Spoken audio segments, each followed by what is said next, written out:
Hi hello welcome to Vishnumathi vlogs. இன்றைக்கி நம்ம கிச்சனில் ரொம்பவே டேஸ்டியான பாம்பே சட்னி எப்படி செய்கிறதுன்னு நான் உங்ககிட்ட ஷேர் பண்ண போகிறேன். இதுக்கு ஃபஸ்ட்டு கடாயில் 3 டேபிள் ஸ்பூன் ஆயில் ஆட் பண்ணுறேன். ஆயில் நல்லா ஹீட் ஆன பிறகு 1/2 டீஸ்பூன் கடுகு ஆட் பண்ணுறேன். கடுகு நல்லா பொரியணும். கடுகு நல்லா பொரிஞ்ச பிறகு 6 பல் பூண்டை இடித்து ஆட் பண்ணுறேன். இடித்து ஆட் பண்ணால் தான் அந்த பாம்பே சட்னி சாப்பிடும் போது அந்த பூண்டு ஃப்ளேவர் நல்லா நமக்கு ஃபீல் ஆகும்.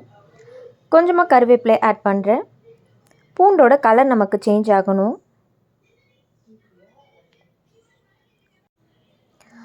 பொடியாக நறுக்கின ஒரு பெரிய வெங்காயம், 3 பச்சை மிளகாயை சென்டரில் கீரல் போட்டு ஆட் பண்ணியிருக்கேன்.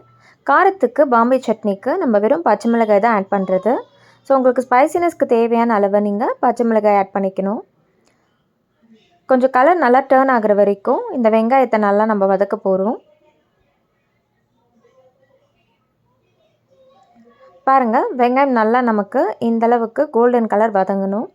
இப்போ இந்த ஸ்டேஜில் ஒரு மீடியம் சைஸ் தக்காளி ஃபைனாக சாப் பண்ணதை ஆட் பண்ணுறேன். தக்காளி ரொம்ப அதிகமாக ஆட் பண்ணக்கூடாது. ரொம்ப அதிகமாக ஆட் பண்ணால் நமக்கு புளிப்புத்தன்மை அதிகமாக தூக்கி கொடுக்கும். நமக்கு பாம்பே சட்னி டேஸ்ட் டிஃப்ரெண்ட்டாக ஃபீல் ஆகும். ஸோ தக்காளி ரொம்ப அதிகமாக ஆட் பண்ணக்கூடாது. இப்போ ஆட் பண்ண தக்காளி கொஞ்சம் ஃபைன் பேஸ்ட்டாக ஆகிற வரைக்கும் நல்லா வதக்கலாம்.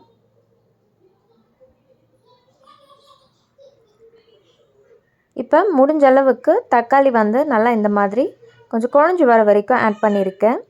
சில தக்காளி நல்லா நமக்கு ஃபைன் பேஸ்ட்டாகவே வதங்கிடும். ஸோ அந்தளவுக்கு முடிஞ்ச அளவுக்கு வதக்கிட்டு இப்போ ஜஸ்ட் ஒரு 3 பிஞ்ச் மஞ்சள் தூள் ஆட் பண்ணுறேன்.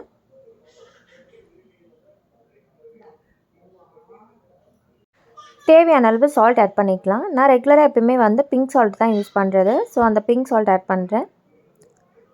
நீங்கள் நார்மலாக ஒயிட் சால்ட் கூட ஆட் பண்ணிக்கலாம். இப்போ அந்த சால்ட் ஆட் பண்ணிவிட்டு நல்லா மிக்ஸ் பண்ணிடுறேன்.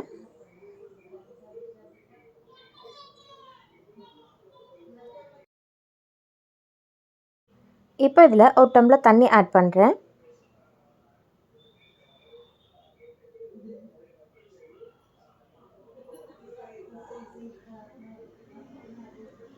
இப்போ நல்லா இதை மிக்ஸ் பண்ணிவிட்டு சால்ட் கரெக்டாக இருக்கான்னு இந்த ஸ்டேஜில் செக் பண்ணிவிட்டு எக்ஸ்ட்ரா வேணும்னா ஆட் பண்ணிக்கோங்க.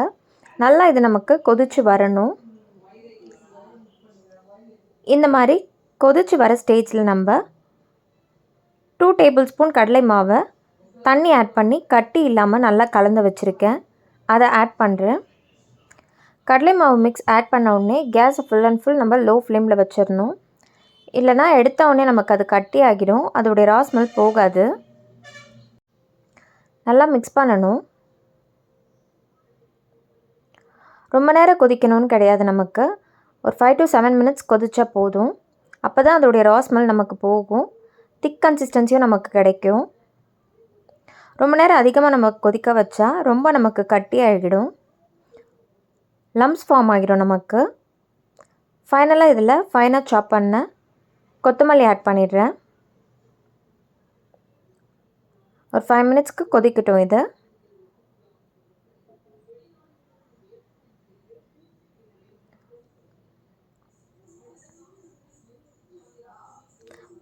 5 மினிட்ஸ் ஆகிடுச்சு. இப்போ ஃபைனலாக இட்லி கூட சர்வ் பண்ணால் ரொம்பவே டேஸ்டியான பாம்பே சட்னி ரெடி. இட்லிக்கு பெஸ்ட் காம்பினேஷனான இந்த பாம்பே சட்னி நீங்களும் உங்கள் வீட்டில் ட்ரை பண்ணி பாருங்கள். ட்ரை பண்ணி பார்த்துட்டு எப்படி வந்ததுன்னு மறக்காமல் கமெண்ட் செக்ஷனில் ஷேர் பண்ணுங்கள். Like, share, subscribe and keep supporting to Vishnumathi vlogs. Thanks for watching this video, friends.